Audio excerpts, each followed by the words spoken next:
Assalamu alaikum student. Today we will solve the lab activity exercise question of chapter 4 control structure. The question is Samir get his house rent based on the basic pay according to the given scheme. अब एक scheme है, इसके मुताबिक समीर अपनी basic pay लेता है and write a program to calculate the net pay of the Sameer. अब इसमें क्या मेंशन है कि अगर बेसिक पे लेस देन 30,000 है तो जो हाउस रेंट उसको मिल रहा है 30% off basic pay. If basic pay is greater than 30,000 and less than equal to 50,000, अगर 30,000 और 50,000 के इन बिटवीन है तो 35% बेसिक पे, और अगर उसकी बेसिक पे जो 50,000 से मोर देन ग्रेटर देन है तो 40% ऑफ द बेसिक पे. ये एक फार्मूला है और we have write a program to calculate the net pay of the Sameer. Okay, no let's we solve this program on the board. No let's see, this is the program I want to explain first. There are three variables, basic, rent and net. These are three variables और इन तीनों की जो data type है वो हमने float ली है ताकि अगर वो डेसिमल वैल्यू फ्रैक्शन वैरी आ जाए तो वो भी इंटीजर भी ले सकते हैं. और इधर हमने क्या ली, तीनों की बेसिक डाटा टाइप क्या ली, फ्लोट ली, थ्री वेरिएबल्स है. इंटर योर बेसिक सैलरी, जो भी बेसिक सैलरी इंटर होगी वो इस बेसिक वेरिएबल में आके स्टोर हो जाएगी. यानी जब भी प्रोग्राम रन होगा तो ये लिखा हुआ आ जाएगा इंटर योर बेसिक सैलरी.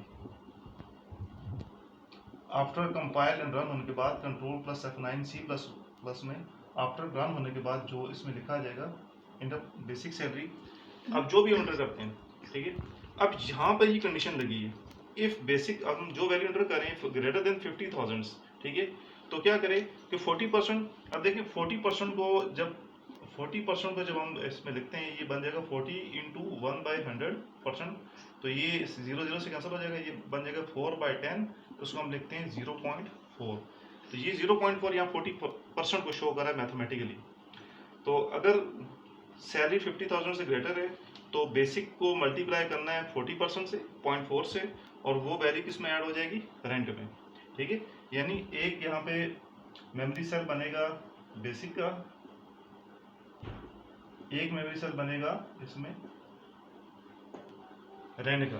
ठीक है, इसी तरह अब अगर ये कंडीशन ट्रू नहीं है तो सेकंड कंडीशन, अगर बेसिक 30,000 से ग्रेटर यानी 30 और 50,000 के दरमियान है तो क्या करते हैं 35% जो है वो बेसिक के साथ मल्टीप्लाई करके वो रेंट को असाइन करते हैं. और एल्स बाकी कंडीशन के लिए क्या है कि 30% जो है ये 30% को शो कर रहा है, ये शो कर रहा है 30% को, बेसिक के साथ 30% मल्टीप्लाई करके रेंट में ऐड करते और एट द एंड रेंट में जो भी वैल्यूज आ रही है, ठीक है, उसको वैल्यू को बेसिक में ऐड कर दे तो ये इसकी नेट वैल्यू बन जाएगी. यानी ये फार्मूला तीनों कंडीशन में एग्जीक्यूट होगा. अगर 50,000 से ग्रेटर है तो ये रेंट आएगा, अगर 30,000 और 50 के दरमियान है तो ये रेंट बनेगा, और अगर 30 से भी कम है तो ये रेंट बनेगा, और ये रेंट प्लस बेसिक ये ऐड होकर नेट में चले जाएंगी. और इसी तरह see out your basic salary. For example हम यहाँ पे इंटर कर देते हैं 1 lakh, unit 10, 100,000, 10,000 lakh. For example यहाँ पे हम इंटर कर देते हैं 1 लाख. अब क्या होगा कि 1 लाख, क्योंकि ये फर्स्ट कंडीशन पूरी हो रही, 1 लाख ग्रेटर देन 50,000 है, तो अब इसका रेंट कैलकुलेट होगा बेसिक इंटू 0.4, तो ये आ जाएगा 40,000. ठीक है, और ये 40,000 यहाँ पर प्लस बेसिक 1 लाख, तो नेट आ जाएगा 1,40,000. तो सी आउट इसकी क्या आ जाएगी, your basic is your basic salary 1 lakh, your house rent 40,000 and your net salary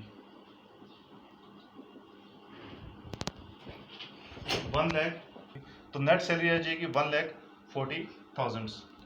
okay, briefly देख लें कि यहाँ पे तीन वेरिएबल बनेंगे, एक बेसिक का, एक रेंट का, एक नेट का. ये तीनों वेरिएबल अभी डाटा टाइप फ्लोट है या आप इंटीजर भी ले सकते हैं. ठीक है, जो अकॉर्डिंग टू कंडीशन, जो बुक की कंडीशन है कि हम यूज़र जो भी वैल्यू एंटर करेगा बेसिक सैलरी की, अगर बेसिक सैलरी ग्रेटर देन 50,000 है तो क्या करें कि बेसिक इंटू, मैंने आपको भी एक्सप्लेन किया कि 40% मीन 40 इंटू 100, 40 मल्टीप्लाई 1/100, तो ये आ जाएगा 0.4. तो ये 40% के हिसाब से, तो अगर 50,000 से ग्रेटर है तो 40% मल्टीप्लाई होकर बेसिक, यानी बेसिक का 40% रेंट में चला जाएगा.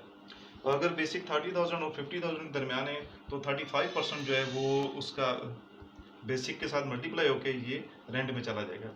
और बाकी तमाम कंडीशन के लिए अगर सैलरी 30,000 से कम में तमाम कंडीशन के लिए बाकी तमाम उसके लिए ये थर्ड रेंट कैलकुलेट होगा, जो 30% बेसिक जो है ना वो मल्टीप्लाई होकर जो बेसिक है 30% है वो रेंट में चला जाएगा। और तीनों केस में उसके बाद ये फार्मूला एग्जीक्यूट होगा जिसमें रेंट और बेसिक वैल्यू ऐड होकर नेट में चली जाएगी।